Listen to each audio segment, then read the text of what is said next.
देखिए, इस वक़्त हम लोग पटना में मौजूद हैं और हमारे साथ एक ख़ास शख़्स को आप देख पा रहे होंगे।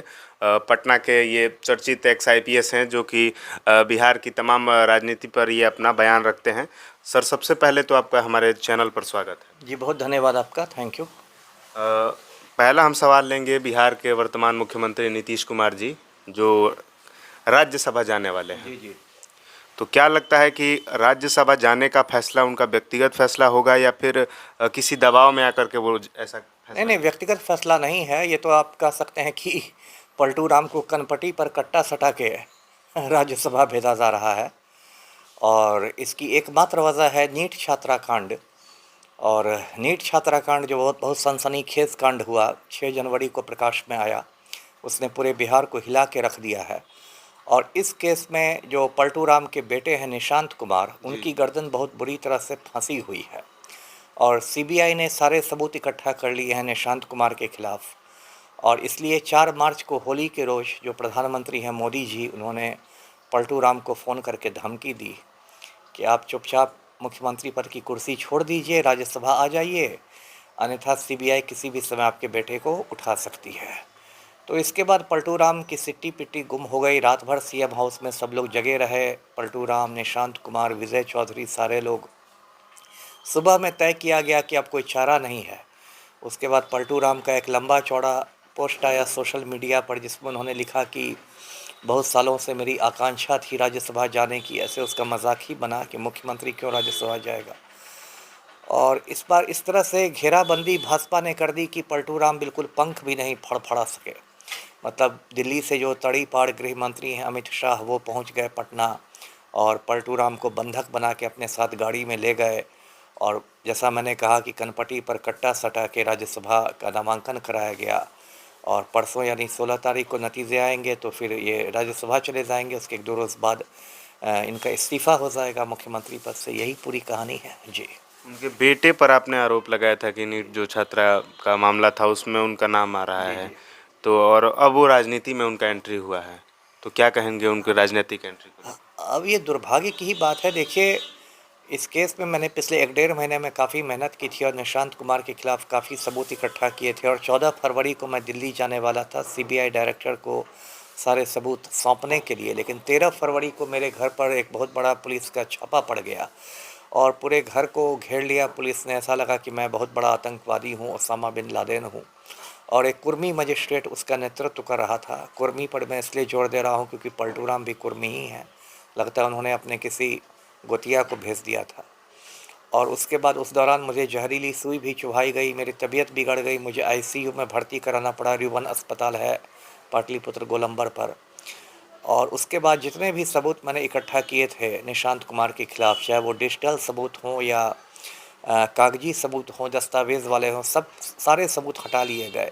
मेरा मोबाइल, लैपटॉप सबको पुलिस ले गई और सारे सबूत मिटा दिए गए। लेकिन देखिए, वही कहते हैं कि आप सच्चाई को नहीं जिस तरह से छिपा सकते हैं। एक तरह से उसी दिन से पलटू राम की उल्टी गिनती शुरू हो गई। फिर सीबीआई ने आके जो बिहार में अनुसंधान किया, सीबीआई ने भी सारे सबूत इकट्ठा किए निशांत कुमार के खिलाफ। लेकिन उसका भाजपा ने उपयोग कर लिया नीतीश कुमार को, मतलब ब्लैकमेल करने के लिए। और अब निशांत कुमार आ गए हैं राजनीति में, औपचारिक रूप से एंट्री हो गई है। अब तो पूरी संभावना है बिहार के उप मुख्यमंत्री बने। बिल्कुल। एक बार फिर पलटू राम बेनकाब हो गए। वो परिवारवाद के खिलाफ इतना मतलब ज़ोर शोर से भाषण देते थे, राहुल गांधी को घेरते थे, तेजस्वी यादव को घेरते थे। और जो पलटू राम के चमचे हैं वो भी कहते थे कि नीतीश बाबू ने कभी परिवारवाद नहीं किया, अपने बेटे को नहीं बढ़ाया, वगैरह वगैरह। लेकिन निशांत कुमार यदि आ रहे हैं तो ये भी परिवारवाद ही है। आप इसको कितनी भी बात आप बना लीजिए, परिवारवाद है।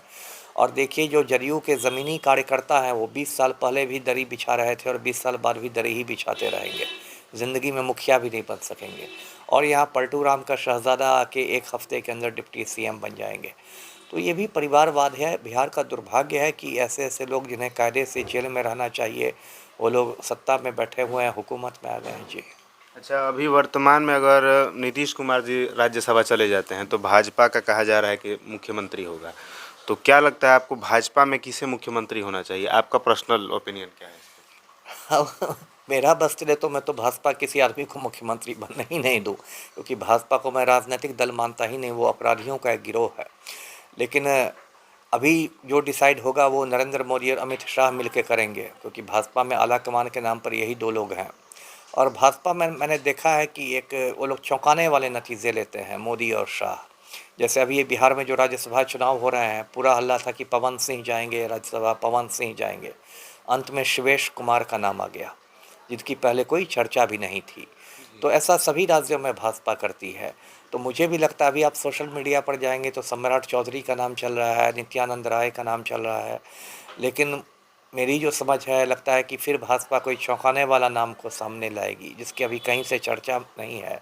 और जो भी भाजपा का मुख्यमंत्री होगा वो तो ऐसे ही कठपुतली रहेगा, एक मुखौटा रहेगा, है ना। दिल्ली से ही उसको संचालित किया जाएगा, जो मोदी और शाह जो हुक्म देंगे वो हुक्म मानेगा। बिहार के लिए तो कुछ करेगा नहीं वो। जी। अब हम सवाल लेते हैं अनंत सिंह को लेकर, चूँकि आप हमेशा तस्वीर भी उसकी तस्वीर रखता हूँ। साथ में जी, रखते जी। हैं। अनंत सिंह अभी अपना शपथ लेने के लिए कुछ समय के लिए निकले हुए थे जेल जी, से। जी। तो क्या लगता है अनंत सिंह के, मतलब जिस कारण उनको जेल में रखा गया है, एक हत्या मामला हुआ नेता का, तो उनमें आरोपी थे, अभी रखा गया है। तो क्या लगता है कि इनको जांच में रखा गया है, कठोर सज़ा नहीं दे पा रही है सरकार, इसको लेकर क्या कहें? नहीं, कठोर सज़ा क्या होगी आप खुद बताइए। दुलार चंद यादव हत्याकांड में अनंत सिंह जेल में बंद है ना। लेकिन जब प्रदेश का मुख्यमंत्री ही अनंत सिंह के गिरोह में शामिल हो जाए, जैसा पलटू राम है अनंत सिंह के गिरोह में शामिल हो चुके हैं, तो फिर क्या सज़ा मिलेगी? फिर पुलिस भी सारे सबूत मिटा देगी। जो केस डायरी लिखी जाएगी वो भी इतनी कमज़ोर केस डायरी लिखी जाएगी कि अनंत सिंह को आसानी से ज़मानत मिल जाएगी। इसके पहले भी अनंत सिंह बहुत सारे मामलों में फंसा है, लेकिन फिर सरकार की मदद से बच निकला है। उसको AK-47 मामले में 10 बरस की सज़ा हुई थी, उसकी विधायकी चली गई थी, लेकिन फिर पलटू राम की मदद से उसमें भी वो बाहर निकल गया। और जब पटना हाई कोर्ट ने उसको बरी किया तो कायदे से बिहार सरकार को सुप्रीम कोर्ट में जाना चाहिए था। लेकिन चूंकि पलटू राम खुद अनंत सिंह के गिरोह में शामिल हैं, तो कुछ नहीं हुआ। अभी भी बेऊर जेल में अनंत सिंह को सभी सुविधाएं मिली हुई है, मोबाइल की सुविधा मिली हुई है, वो मोबाइल से अपने गिरोह का संचालन करता है। मैंने मांग भी की है कि अनंत सिंह को पटना के बेऊर जेल से दिल्ली के तिहाड़ जेल भेजा जाए, लेकिन बिहार में किसी की औकात नहीं है, न मुख्य सचिव की औकात है, न गृह सचिव की औकात है, न DGP की औकात है कि अनंत सिंह की ओर आंख उठाकर देखें। जी। अच्छा, ऐसा क्या वजह है कि कोई भी राजनीतिक पार्टी हो ऐसे बाहुबली और माफियाओं को जो है टिकट देती है और इन पे भरोसा करती है कि ये लोग जीतेंगे और हमारे साथ मिल कर के काम करेंगे?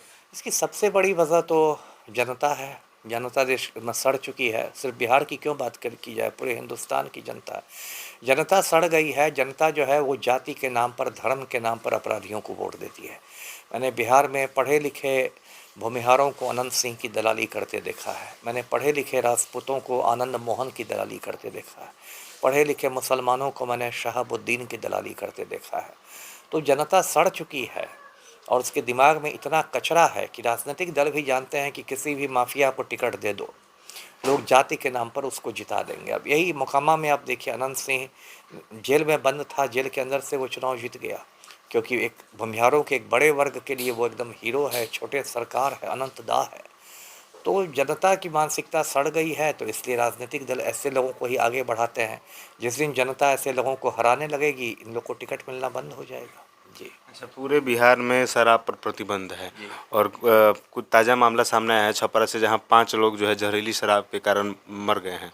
तो क्या लगता है, शराबबंदी जिस प्रकार से फेलियर साबित हुआ है, क्या लगता है आगे सरकार को इसको लागू कर देना चाहिए शराब को? नहीं, शराबबंदी तो बहुत जल्द ही देखिएगा आप हटेगी और शराब फिर से चालू होगी, क्योंकि देखिए 10 साल इस साल हो गए शराबबंदी के। 2016 में शराबबंदी हुई थी बिहार में, और 10 साल के बाद ये बात कही जा सकती है खुलकर कि शराबबंदी बुरी तरह से फेल कर गई, फ्लॉप हो गई। शराबबंदी सिर्फ कागज़ों पर है बिहार में, और कहीं नहीं है। यदि आपके पास पैसे हैं, संपर्क है, तो जिस ब्रांड की शराब आप चाहिएगा आपके घर पर पहुंचा दी जाएगी। और शराबबंदी से सिर्फ नुकसान हुआ बिहार को। हर साल बिहार सरकार को 20,000 करोड़ रुपए का राजस्व का नुकसान हो रहा है शराबबंदी की वजह से। जो बिहार हिंदुस्तान का सबसे गरीब राज्य है, वहाँ ये बहुत बड़ी राशि है, 20,000 करोड़। वो हो गया, सरकार का खजाना खाली हो गया है। उसके बाद देखिए शराब माफिया का उदय हो गया बिहार में। जो भ्रष्ट पुलिस अधिकारी हैं, भ्रष्ट पुलिसकर्मी हैं, वो लोग मालामाल हो रहे हैं। पुलिस वालों ने तो सारा काम छोड़ के यही काम शुरू कर दिया है, शराब ही की तस्करी करा रहे हैं दिन रात। इसके बाद देखिए जहरीली शराब की समस्या हो गई। जैसे भी आपने छपरा में कहा 5 लोग मर गए, पिछले 10 सालों में यदि पूरे बिहार में जोड़ा जाए तो सैकड़ों मौतें हुई हैं जहरीली शराब की वजह से, क्योंकि अमीर आदमी तो महंगी शराब भी पी लेता है, गरीब आदमी जैसी तैसी शराब पी लेता है, फिर मर जाता है।